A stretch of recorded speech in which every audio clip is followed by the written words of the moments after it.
The rain poured heavily that night, pounding against the windows of the small, dimly lit restaurant. The sign outside flickered weakly, barely readable, open. Inside, a man sat alone at a corner table, staring at the empty chairs around him. His name didn't matter anymore. Once, he had been a millionaire, a man of wealth and influence. Now, he was just a shadow of his former self, a bankrupt businessman trying to keep his restaurant alive. He sighed, running a hand through his graying hair. The restaurant, once bustling with customers, was now silent except for the sound of the rain. He had lost everything, his fortune, his reputation, even his family. All he had left was this place, and even that was on the verge of closing. As he sat there, lost in his thoughts, a faint knock echoed through the empty room. At first, he thought it was the wind. But then it came again, louder this time. He frowned and stood up, walking slowly toward the door. Who would be out in this storm? He opened the door, and there she was, a young girl, drenched from head to toe. Her clothes were torn, and her face was pale from the cold. She looked up at him with tired eyes, shivering as the rain soaked her further. "Please," she whispered, her voice barely audible over the storm. "Can I come in?" The man hesitated. He didn't know her. She could be a thief, a beggar, or worse. But something in her eyes stopped him from turning her away. They were the eyes of someone who had seen too much pain, too much hardship. He knew that look all too well. "Come in," he said finally, stepping aside. The girl stumbled inside, dripping water onto the floor. He grabbed a towel from behind the counter and handed it to her. She wrapped it around herself, still shivering. "Thank you," she said softly.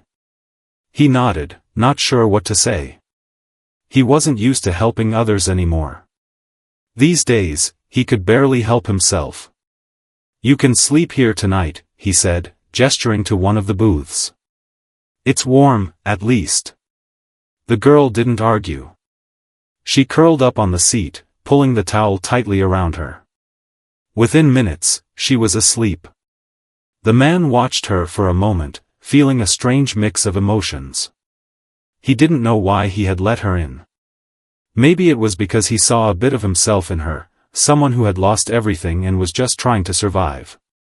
He turned off the lights and sat back down at his table, staring out at the storm.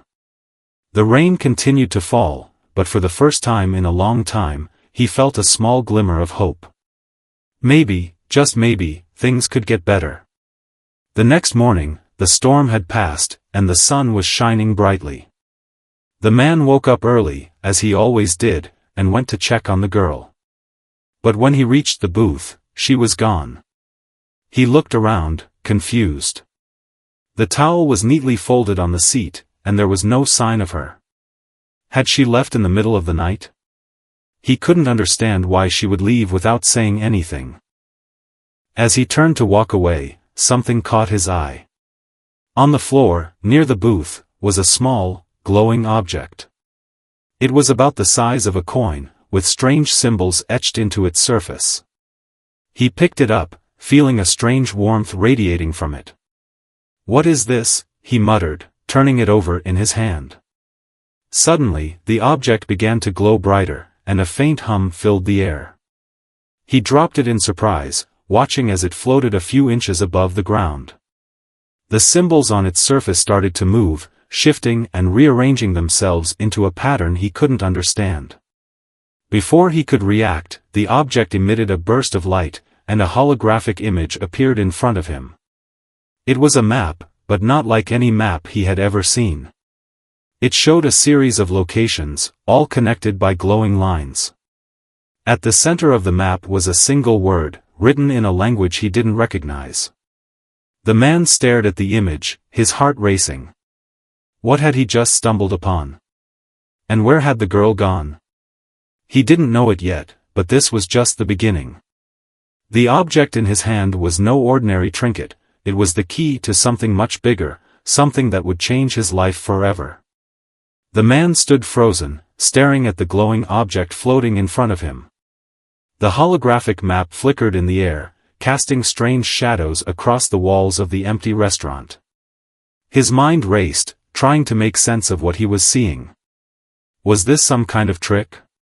A hallucination? He pinched himself to make sure he wasn't dreaming, but the object remained, pulsing with an otherworldly light. He reached out cautiously, his fingers trembling as they brushed against the object. It felt warm, almost alive, and the symbols on its surface seemed to respond to his touch, glowing brighter for a moment before dimming again. The map in the air shifted slightly, zooming in on one of the glowing lines that connected the locations. "What are you?" he whispered, more to himself than to the object. The hum grew louder, filling the room with a low, resonant vibration. The man felt a strange pull, as if the object was trying to tell him something. He didn't understand it, but he couldn't ignore it either.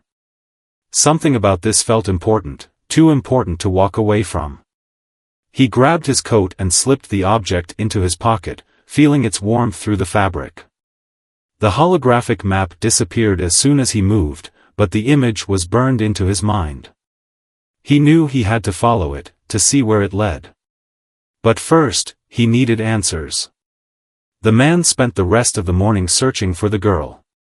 He walked through the streets, asking anyone he met if they had seen her. Most people ignored him, too busy with their own lives to care about a beggar girl. Others gave him strange looks, as if they thought he was crazy. But he didn't give up. He couldn't.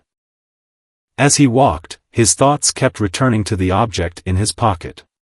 What was it? Where had it come from?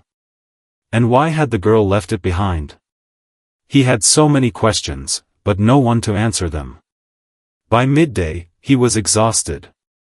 He stopped at a small park and sat on a bench, pulling the object out of his pocket. It was still glowing faintly, the symbols on its surface shifting slowly, as if they were alive. He turned it over in his hands, studying it closely. The symbols looked ancient, like something out of a history book, but they also felt strangely familiar, as if he had seen them somewhere before. "Hey, mister," a voice called out, breaking his concentration. He looked up to see a young boy standing a few feet away, staring at him with wide eyes. The boy couldn't have been more than 10 years old, with messy hair and a curious expression. "What's that?" the boy asked, pointing at the object. The man hesitated, unsure of what to say. "It's just something I found," he said finally. The boy stepped closer, his eyes fixed on the glowing object. "It looks cool. Can I see it?" The man shook his head. "I don't think that's a good idea." The boy frowned but didn't argue. Instead, he sat down on the bench next to the man, still staring at the object. "Where did you find it?" he asked. "In my restaurant," the man replied. "A girl left it there." "What girl?" "I don't know," the man admitted. "She came in last night, looking for shelter. I let her stay, but she was gone this morning. All she left behind was this." The boy nodded, as if this made perfect sense to him. "Maybe it's magic," he said. The man chuckled, despite himself. "Maybe." They sat in silence for a while, the boy still staring at the object with fascination. The man didn't mind the company. It was nice to have someone to talk to, even if it was just a child. After a while, the boy stood up. "I gotta go," he said.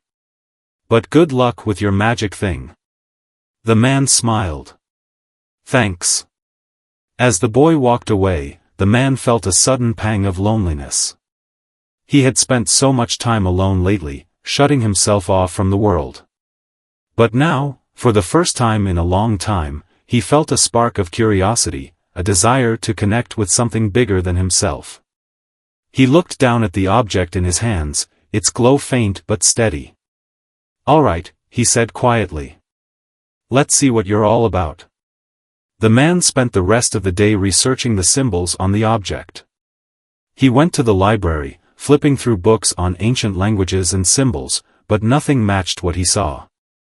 He even tried searching online, but the results were just as confusing. The symbols seemed to be unique, unlike anything anyone had ever seen before. Frustrated, he returned to his restaurant that evening, the object still glowing faintly in his pocket. As he unlocked the door and stepped inside, he felt a strange sense of anticipation, as if something was about to happen. He sat down at his usual table and pulled out the object, placing it in front of him. The symbols on its surface shifted again, and the holographic map reappeared, floating in the air. This time, the map was more detailed, showing a specific location in the city, a place he recognized. "The old factory," he muttered, staring at the map. "Why there?"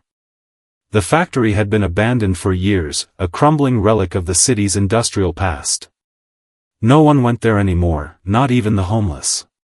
It was a place forgotten by time, a place where secrets could easily be buried. The man felt a chill run down his spine. He didn't know what he would find at the factory, but he knew he had to go. The object had chosen him for a reason, and he couldn't ignore it any longer. He grabbed his coat and headed for the door, the object glowing brighter as he moved. The map flickered in the air, guiding him toward the factory. He didn't know what he was walking into, but he knew one thing for sure: his life was about to change. The man stood at the edge of the abandoned factory, staring up at its crumbling walls. The building loomed in the darkness, its broken windows like empty eyes watching him. The object in his pocket pulsed faintly, as if urging him forward. He took a deep breath and stepped inside, the holographic map guiding him through the shadows. The factory was eerily quiet, the only sound the crunch of his footsteps on broken glass and debris. The air was thick with dust, and the smell of rust and decay filled his nostrils. He pulled out the object, its glow illuminating the path ahead. The map hovered in the air, pointing him deeper into the factory. As he walked, his mind raced with questions. Who was the beggar girl? Why had she left this object behind? And what was he supposed to find here? The factory seemed like the last place anyone would hide something important, but the map was clear: this was where he needed to be. He reached a large, rusted door at the end of a hallway. The map flickered, indicating that this was the place. He pushed the door open, the hinges screeching in protest. Inside was a vast, empty room, its walls lined with old machinery and broken equipment. In the center of the room was a strange sight: a small, glowing pedestal, similar to the object in his hand. The man approached it cautiously, his heart pounding. As he got closer, the object in his pocket began to vibrate, as if reacting to the pedestal. He placed it on the pedestal, and the two objects connected with a soft click. The symbols on both objects aligned, and the room was suddenly filled with a bright light. The man shielded his eyes as the light grew brighter, and when it faded, he saw something he never expected: a hidden door in the floor, now open, revealing a staircase leading underground. "What the?" he muttered, staring at the staircase.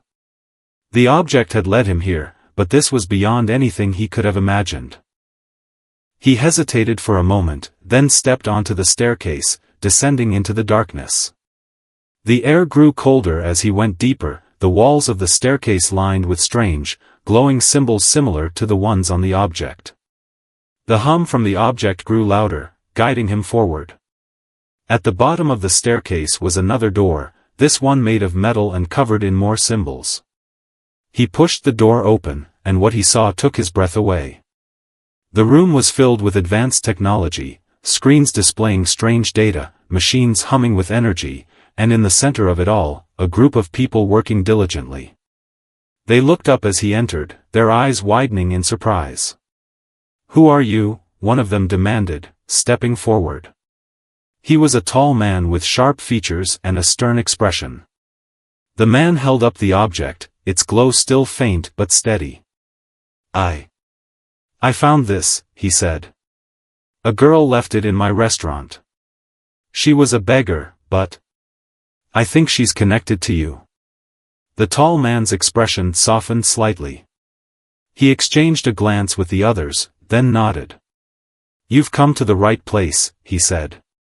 But you shouldn't be here. This is a dangerous path you're walking.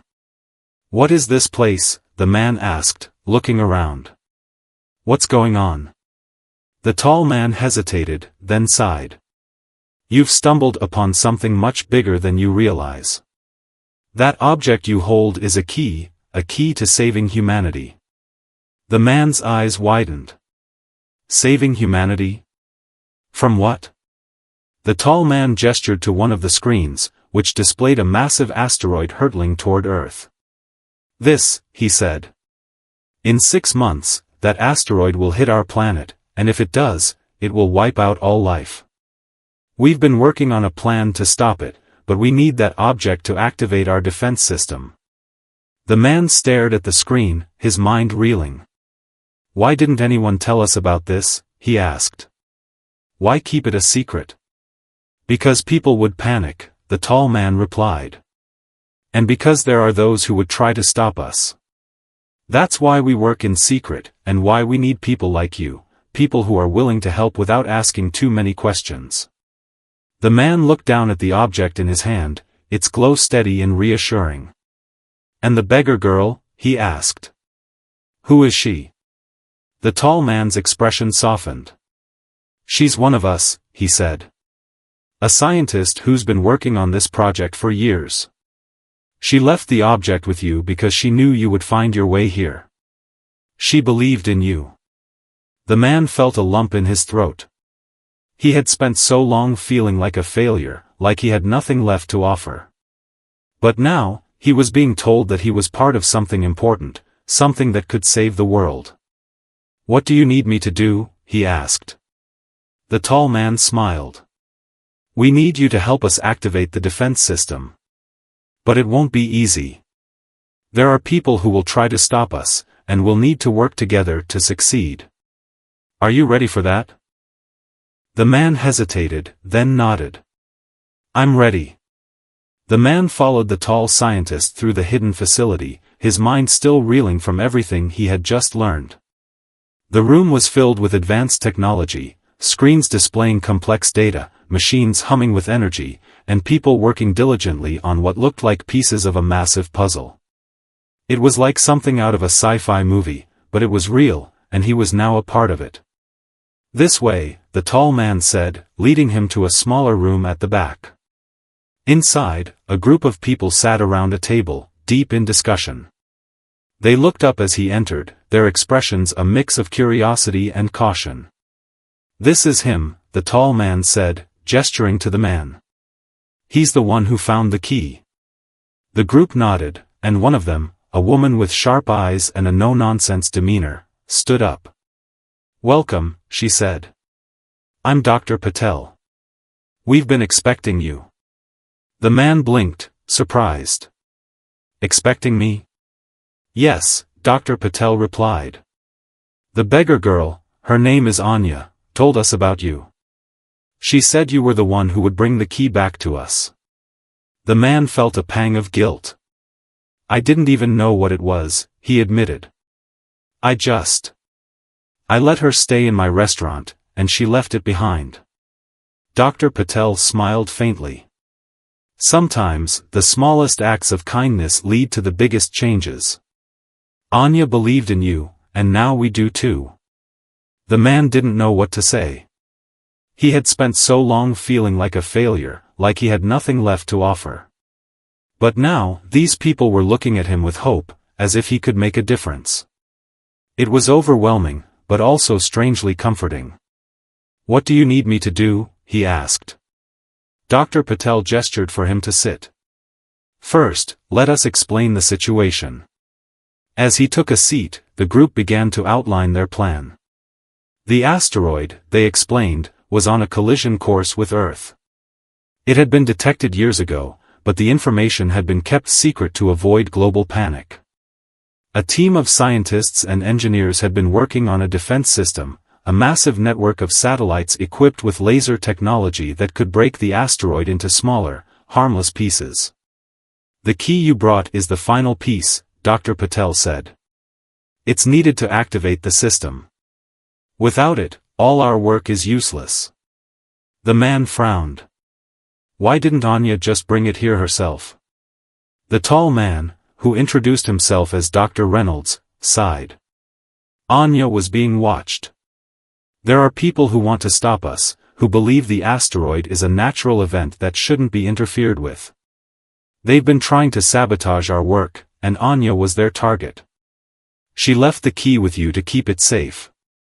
The man's heart sank. Is she?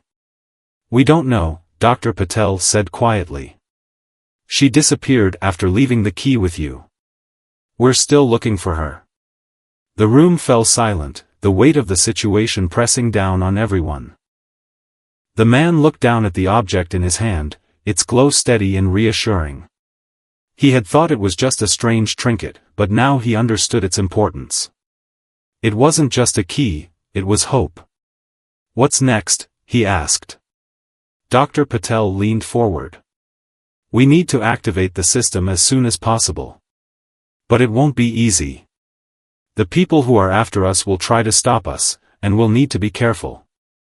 What can I do to help? The man asked. Dr. Reynolds exchanged a glance with Dr. Patel, then nodded.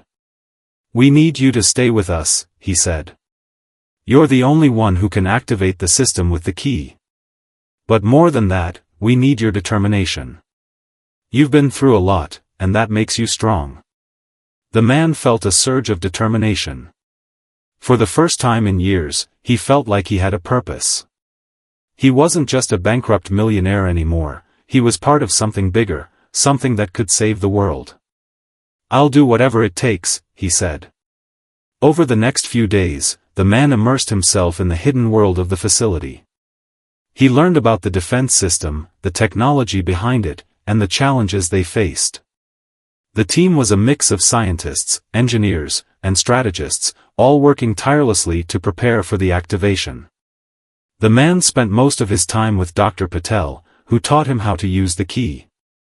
It wasn't just a physical object, it responded to his thoughts and emotions, as if it had a mind of its own. The first time he activated it, the room filled with a soft, golden light, and the symbols on its surface shifted into a new pattern. It's responding to you, Dr. Patel said, her voice filled with awe. You're the one who's meant to do this. The man didn't know if he believed in destiny, but he couldn't deny the connection he felt with the key. It was as if it had chosen him, just as Anya had. One evening, as he was practicing with the key, Dr. Reynolds approached him. We've located Anya, he said, his voice low. The man's heart leapt. Where is she? She's being held captive by the people who are trying to stop us, Dr. Reynolds replied. We're planning a rescue mission, but it's dangerous. We could use your help. The man didn't hesitate. I'm in. The rescue mission was set for the next night. The man joined a small team of operatives, each of them skilled and determined. They moved through the city under the cover of darkness, following the coordinates Dr. Reynolds had provided. The location was an abandoned warehouse on the outskirts of the city. The team approached cautiously, their movements silent and precise. The man's heart pounded as they neared the entrance, the key glowing faintly in his pocket. Inside, they found Anya tied to a chair, her face bruised but determined. The moment she saw the man, her eyes lit up with relief. You came, she whispered. The man nodded, his throat tight with emotion. I promised I would. As they untied her, the sound of footsteps grew louder, echoing through the abandoned warehouse. The man tightened his grip on the key, its glow casting faint shadows on the walls. Anya stood beside him, her face pale but determined. The rescue team formed a protective circle around her, their weapons drawn and eyes scanning the darkness. Stay close, one of the operatives whispered to the man. We don't know how many of them there are. The man nodded, his heart pounding. He had never been in a situation like this before. His life had been about business deals and restaurant management, not covert operations and life-or-death confrontations. But now, here he was, in the middle of a mission to save the world, and the woman who had started it all. The footsteps stopped, and for a moment, the warehouse was eerily silent. Then, a voice rang out, cold and mocking. "You shouldn't have come here." The man's eyes darted toward the source of the voice. A figure stepped out of the shadows, tall and imposing, with a smirk that sent a chill down his spine. Behind him, more figures emerged, their faces hidden in the darkness. "We've been waiting for you," the leader said, his voice dripping with menace. "Did you really think you could just waltz in here and take her back?"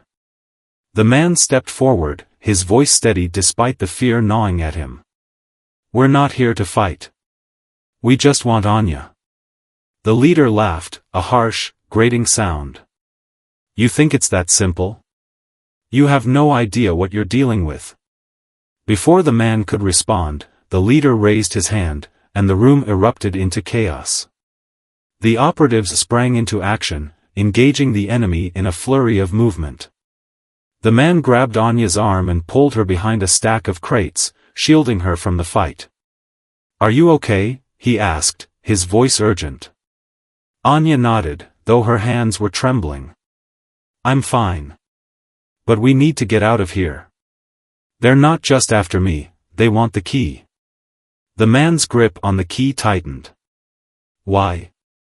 What do they want with it?" "They think the asteroid is a punishment," Anya explained quickly. "They believe it's meant to wipe out humanity, and they want to let it happen. They'll do anything to stop us from activating the defense system." The man's stomach churned. He had known the mission was dangerous, but he hadn't realized just how far the enemy was willing to go. He looked around the warehouse, his mind racing. They were outnumbered, and the operatives were struggling to hold their ground. "We need to get to the exit," he said, pulling Anya to her feet. "Stay close to me." They moved quickly, staying low to avoid detection. The key's glow provided just enough light to guide them through the maze of crates and debris. But as they neared the exit, the leader stepped into their pace. Sound of footsteps echoed through the warehouse. The team tensed, ready for a fight. The man gripped the key, its glow growing brighter as he prepared for whatever came next. The sound of footsteps grew louder, echoing through the abandoned warehouse. The man tightened his grip on the key, its glow casting faint shadows on the walls. Anya stood beside him, her face pale but determined. The rescue team formed a protective circle around her, their weapons drawn and eyes scanning the darkness. "Stay close," one of the operatives whispered to the man. "We don't know how many of them there are." The man nodded, his heart pounding. He had never been in a situation like this before. His life had been about business deals and restaurant management, not covert operations and life-or-death confrontations. But now, here he was, in the middle of a mission to save the world, and the woman who had started it all. The footsteps stopped, and for a moment, the warehouse was eerily silent. Then, a voice rang out, cold and mocking. "You shouldn't have come here." The man's eyes darted toward the source of the voice. A figure stepped out of the shadows, tall and imposing, with a smirk that sent a chill down his spine. Behind him, more figures emerged, their faces hidden in the darkness. "We've been waiting for you," the leader said, his voice dripping with menace. "Did you really think you could just waltz in here and take her back?" The man stepped forward, his voice steady despite the fear gnawing at him. "We're not here to fight. We just want Anya." The leader laughed, a harsh, grating sound. "You think it's that simple? You have no idea what you're dealing with."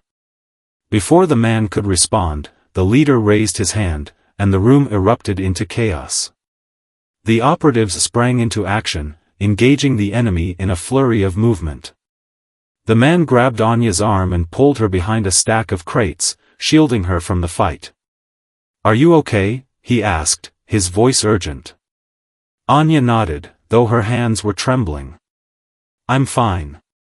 But we need to get out of here. They're not just after me, they want the key."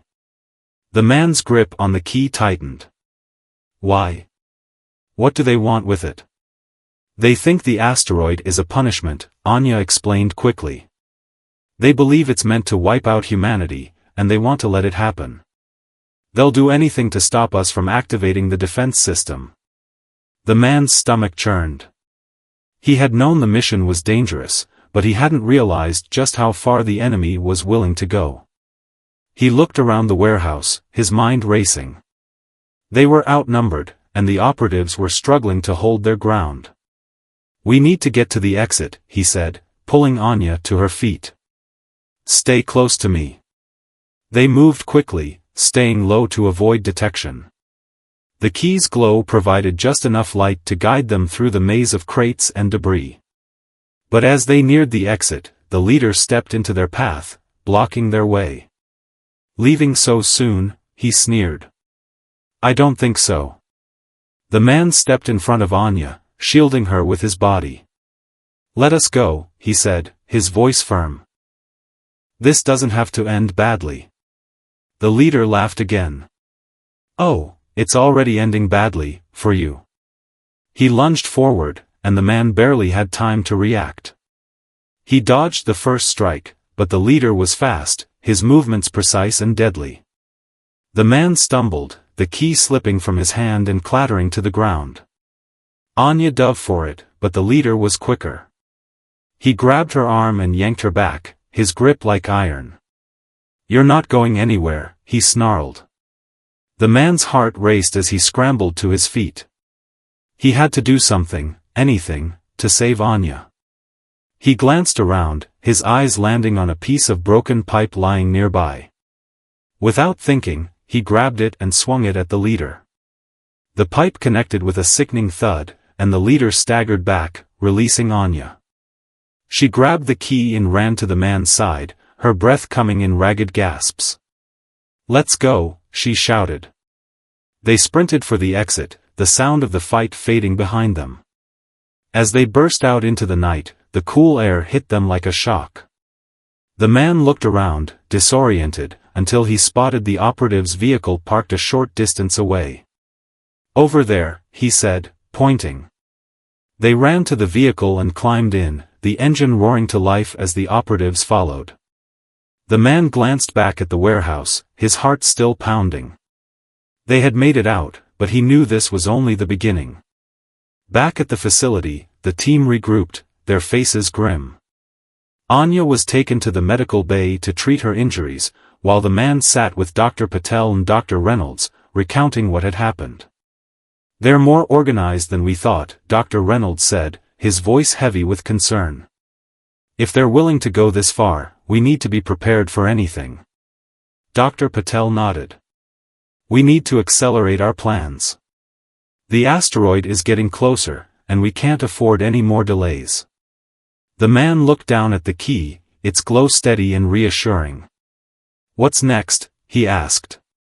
"We need to activate the defense system," Dr. Patel replied. "But to do that, we need to access the main control center. It's located in a secure facility, and it won't be easy to get in." The man took a deep breath. "Then we'll find a way." Dr. Reynolds placed a hand on his shoulder.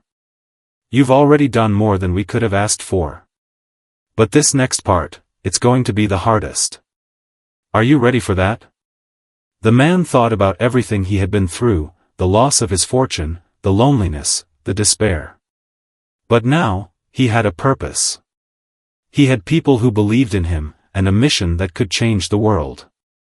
"I'm ready," he said. The days following the rescue mission were a whirlwind of activity. The team worked tirelessly to prepare for the next phase of their plan, accessing the main control center to activate the defense system. The man spent most of his time training with the key, learning how to harness its power and synchronize it with the system. It was exhausting work, but he was determined to see it through. Anya, now recovering from her injuries, often joined him in the training sessions. Her presence was a source of comfort and motivation, and the two of them quickly formed a strong bond. She shared more about her work and the sacrifices she had made to keep the project alive, and he admired her courage more than ever. But despite their progress, tensions within the team began to rise. The pressure of the mission weighed heavily on everyone, and the constant threat of the enemy loomed over them like a dark cloud. Dr. Reynolds and Dr. Patel worked to keep morale high, but it was clear that the strain was taking its toll.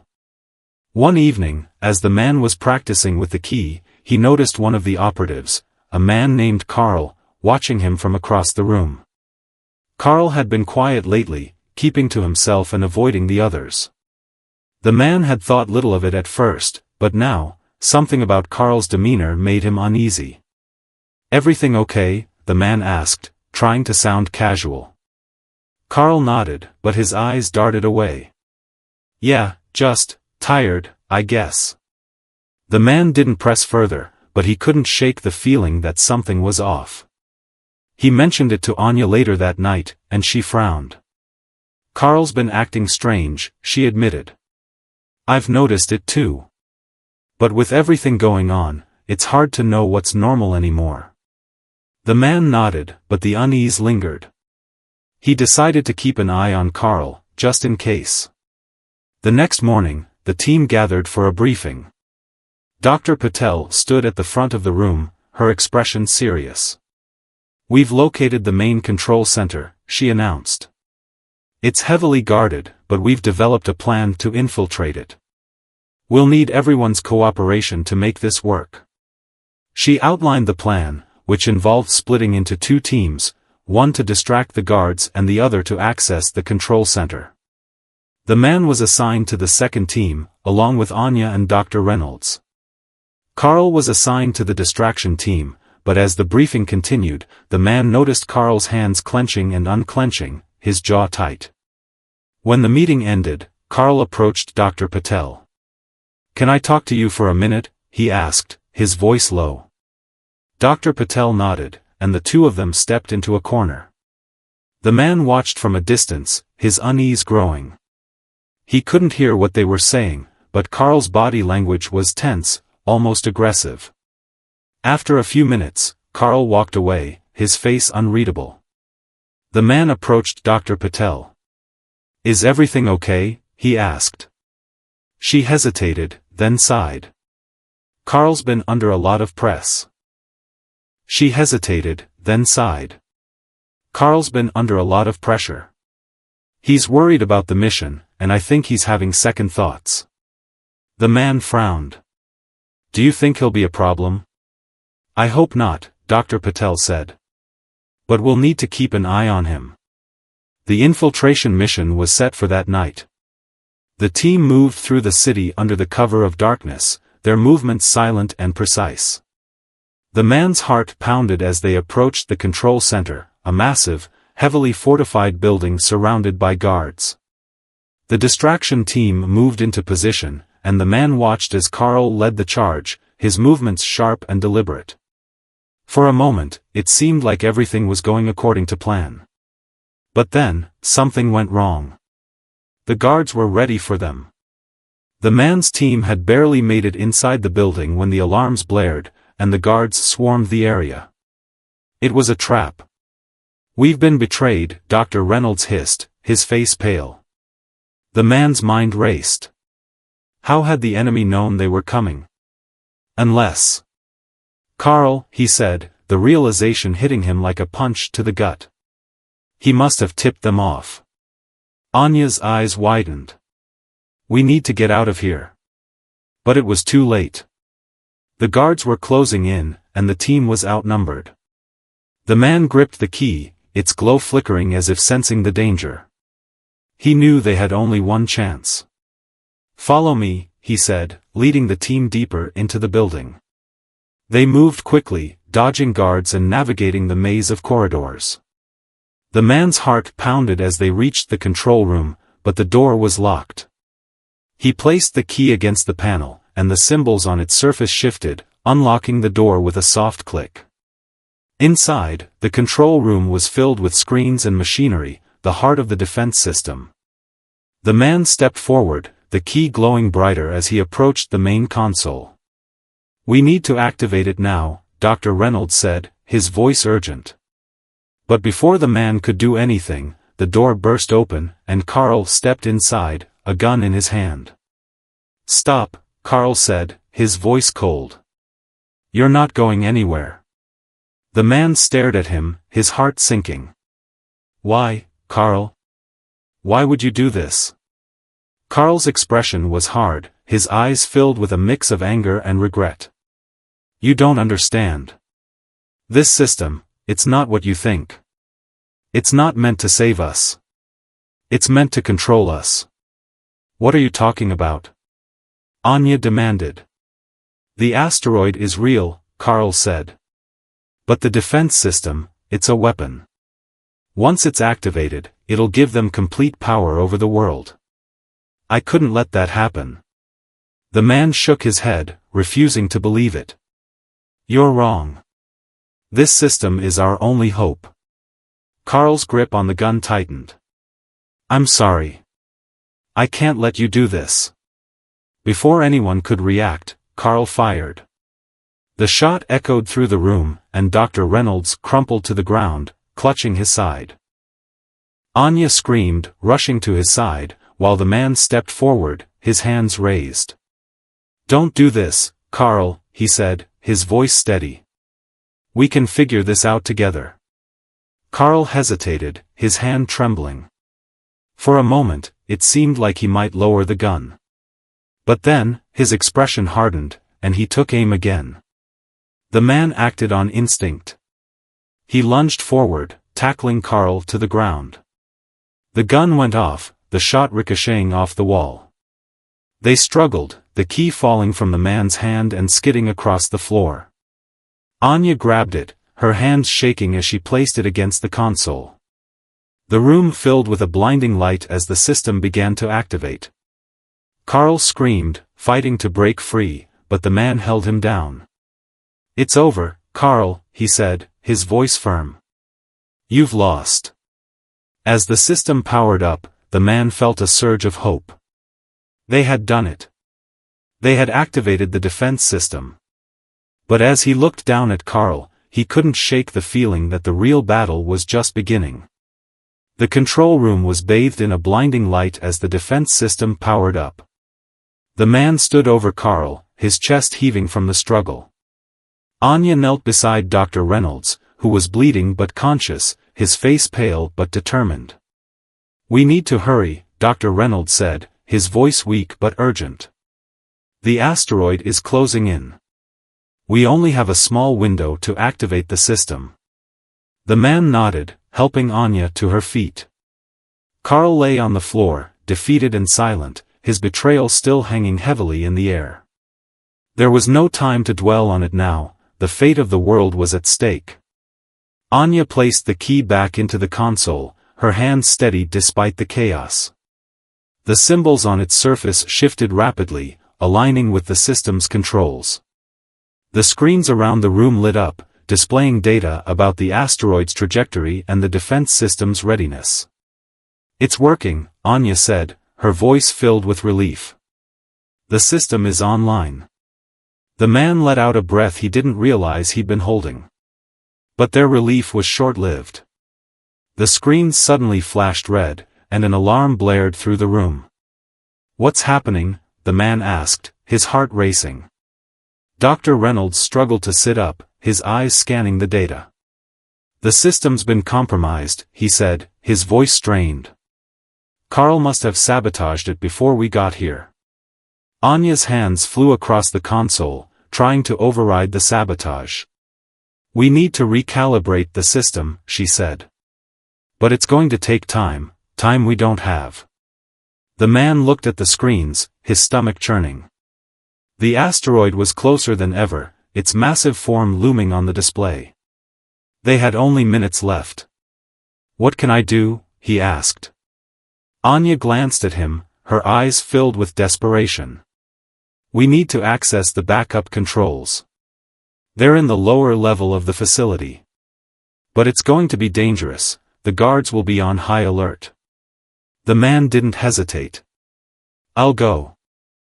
Dr. Reynolds grabbed his arm, his grip surprisingly strong. Be careful, he said. If they catch you, it's over. The man nodded, then turned to Anya. Keep working on the system. I'll be back as soon as I can. He sprinted out of the control room, the key glowing faintly in his hand. The corridors were eerily quiet, the guards distracted by the chaos outside. He moved quickly, following the signs to the lower level. As he descended the stairs, he heard voices ahead. He pressed himself against the wall, peering around the corner. 2 guards stood at the entrance to the backup control room, their weapons drawn. The man's mind raced. He couldn't take them both on his own. He needed a distraction. He looked down at the key, its glow pulsing softly. Taking a deep breath, he threw it down the hallway, the sound of it clattering against the floor echoing through the corridor. The guards turned toward the noise, their attention diverted. The man seized the opportunity, rushing forward and tackling one of them to the ground. The other guard spun around, but the man was quicker, disarming him with a swift move and knocking him out cold. He grabbed the key and rushed into the backup control room, his hands trembling as he placed it into the console.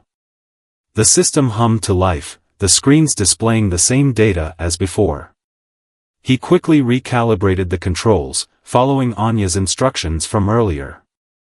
The screens flashed green, and the alarm stopped. The system was back online.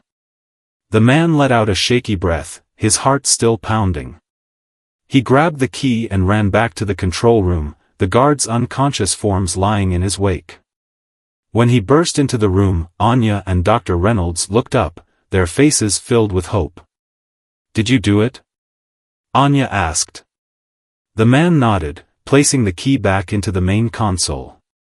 "The system's ready. We just need to activate it." Dr. Reynolds struggled to his feet, leaning heavily on the console.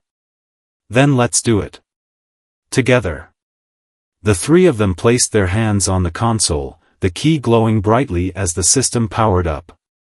The screens displayed the asteroid's trajectory, the defense system's lasers locking onto its target. Activating in 3, 2, 1, Anya counted down. The room filled with a blinding light as the system fired, the lasers cutting through the asteroid with precision. The screens showed the massive rock breaking apart, its pieces scattering harmlessly into space. For a moment, the room was silent, the weight of what they had just done sinking in. Then, Anya let out a laugh, tears streaming down her face. "We did it," she said, her voice filled with disbelief. "We actually did it." The man felt a surge of relief, but it was short-lived. The screens suddenly flashed red again, and the system began to shut down. "What's happening now?" the man asked, his heart sinking. Dr. Reynolds frowned, his eyes scanning the data. "The system's overloading," he said. "It wasn't designed to handle this much power. It's going to self-destruct." Anya's eyes widened. "We need to get out of here. Now." The man grabbed the key and helped Dr. Reynolds to his feet. The 3 of them ran out of the control room, the sound of the system's alarms blaring behind them. They barely made it out of the building before it exploded, the force of the blast knocking them to the ground. The man looked back at the burning facility, his heart heavy. They had saved the world, but at a great cost. The system was destroyed, and with it, their only defense against future threats. But as he looked at Anya and Dr. Reynolds, he felt a glimmer of hope. They had faced impossible odds and come out on top. And as long as they were together, they could face whatever came next. The explosion left the facility in ruins, its once imposing structure now a smoldering heap of metal and debris. The man, Anya, and Dr. Reynolds stood at a safe distance, their faces illuminated by the flickering flames. The air was thick with smoke and the acrid smell of burning electronics, but the weight of their victory was overshadowed by the realization of what they had lost. "The system's gone," Anya said, her voice barely above a whisper. "We saved the world, but what happens if another threat comes?" Dr. Reynolds placed a hand on her shoulder, his expression grim. "We'll rebuild. We have the knowledge, and we have the key. This isn't the end." The man looked down at the key in his hand, its glow dimmer now but still steady. It had been their lifeline, their hope, and now it felt like a heavy burden. He clenched his fist around it, feeling its warmth against his skin. "We need to get out of here," he said, his voice firm. "The authorities will be here soon, and we can't afford to be caught." The others nodded, and they moved quickly, disappearing into the night before the first sirens could be heard in the distance. They made their way to a safe house, a small, hidden location where the remnants of their team had gathered. The mood was somber, the weight of their loss pressing down on everyone. Over the next few days, the team worked to regroup and assess the damage. The destruction of the facility was a major setback, but they still had the key and the knowledge to rebuild the defense system. The man spent most of his time with Anya, helping her piece together the data they had salvaged. But as they worked, a new threat emerged. The enemy, the group that had tried to stop them, was still out there, and they were more determined than ever. Without the defense system, the world was vulnerable, and the enemy knew it. "We need to act fast," Dr. Reynolds said during a team meeting. "If they get their hands on the key, it's over. We can't let that happen." The man nodded, his grip tightening on the key. "What's the plan?" Dr. Reynolds exchanged a glance with Anya, then sighed. "We need to activate the backup system. It's not as powerful as the main one, but it's our only option. The problem is, it's located in a remote facility, and it's going to be heavily guarded." The man didn't hesitate. "I'll go." Anya shook her head. "It's too dangerous. You've already done so much. Let someone else." "No," the man interrupted. "This is my responsibility. I started this, and I'm going to finish it." Anya looked at him, her eyes filled with worry, but she didn't argue. She knew there was no changing his mind. The mission to the remote facility was set for the following night. The man prepared himself, his mind focused on the task ahead. He knew the risks, but he also knew what was at stake. This wasn't just about saving the world, it was about proving to himself that he could make a difference. As he stood at the edge of the facility, the key glowing faintly in his hand, he felt a surge of determination. He moved quickly and quietly, avoiding the guards and making his way to the control room. The backup system was smaller and less advanced than the main one, but it was their only hope. He placed the key into the console, the symbols on its surface shifting as the system powered up. The screens lit up, displaying the same data as before. He worked quickly, recalibrating the controls and preparing to activate the system. But as he did, he heard footsteps behind him. He turned, his heart sinking as he saw Carl standing in the doorway, a gun in his hand. "I told you it wasn't over," Carl said, his voice cold. The man stepped back, his mind racing. "Carl, don't do this. You don't have to." "You don't understand," Carl interrupted. "This system, it's not the answer. It's just another way to control us. I can't let you activate it." The man shook his head. "You're wrong. This is our only chance to protect the world. Please, Carl. Don't make me do this." Carl's grip on the gun tightened, his eyes filled with a mix of anger and regret. "I'm sorry." Before the man could react, Carl fired. The shot echoed through the room, and the man felt a searing pain in his side. He stumbled back, clutching the wound, but he didn't fall. He couldn't. Carl stepped forward, his expression hard. "It's over." The man looked down at the key, its glow flickering weakly. He knew what he had to do. With a surge of strength, he lunged forward, tackling Carl to the ground. The gun went off again, the shot ricocheting off the wall. They struggled, the key falling from the man's hand and skidding across the floor.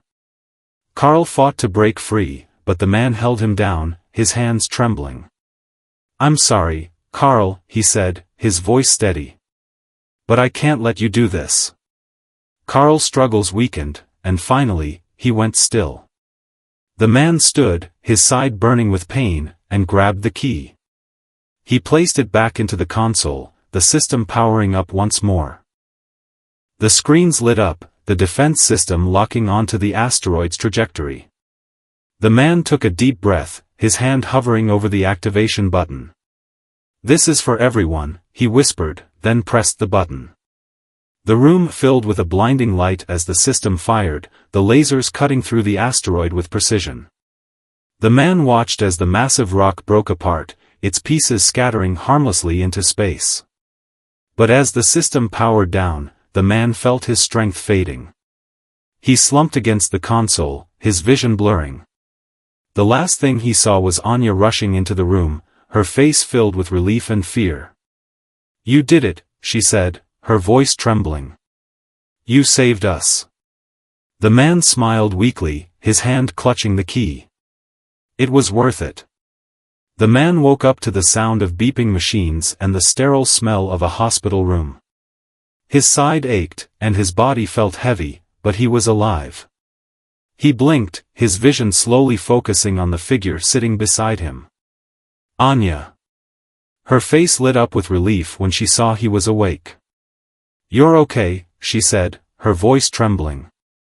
"You've been out for days. We weren't sure if you'd..." She trailed off, unable to finish the sentence. The man reached for her hand, his grip weak but reassuring. "I'm here," he said, his voice hoarse. "What happened?" Anya took a deep breath, her eyes glistening with tears.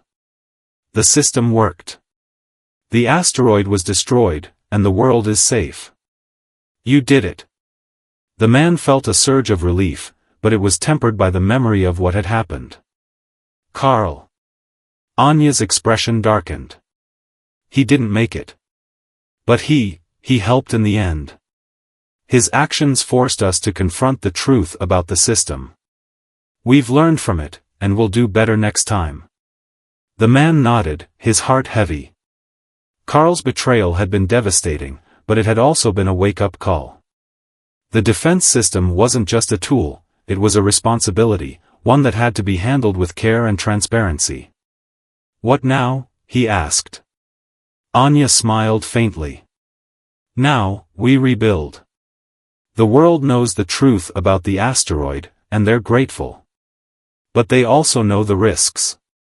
We're working on a new system, one that's more secure, more transparent. And we want you to be a part of it." The man looked at her, surprised. "Me? You're the reason we're still here," Anya said. "You showed us what it means to fight for something bigger than ourselves. We need your leadership, your courage." The man hesitated, his mind racing. He had spent so long feeling like a failure, like he had nothing left to offer. But now, he had a chance to make a real difference, not just for himself, but for the world. "I'll do it," he said finally. "But on one condition." Anya raised an eyebrow. "What's that?"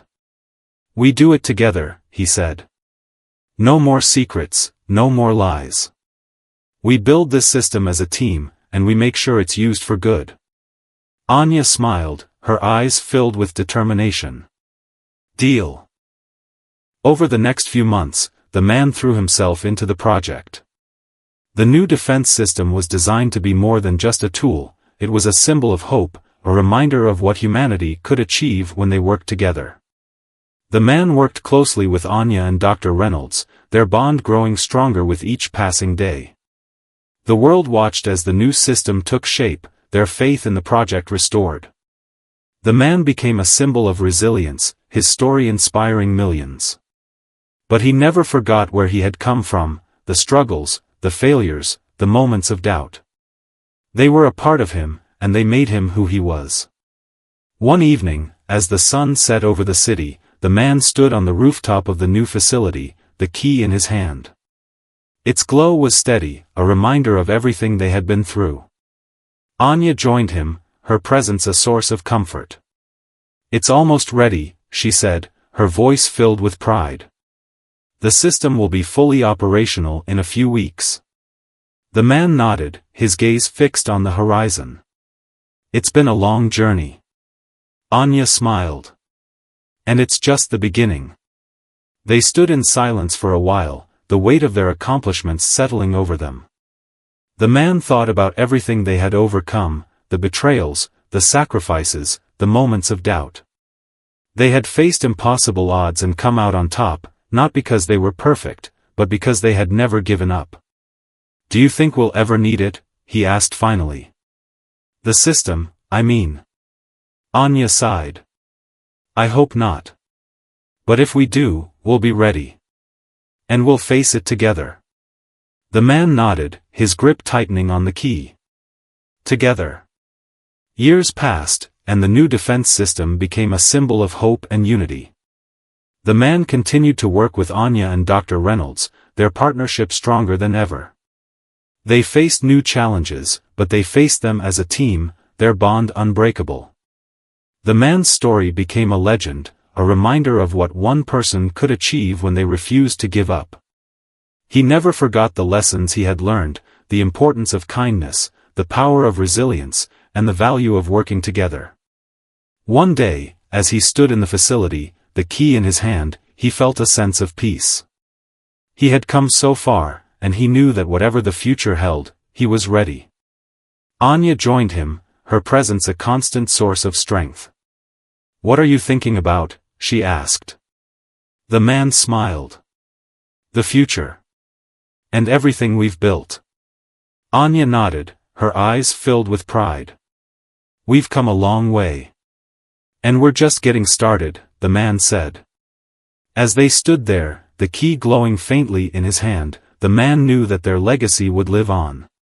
They had faced the impossible and come out on top, not because they were perfect, but because they had never given up.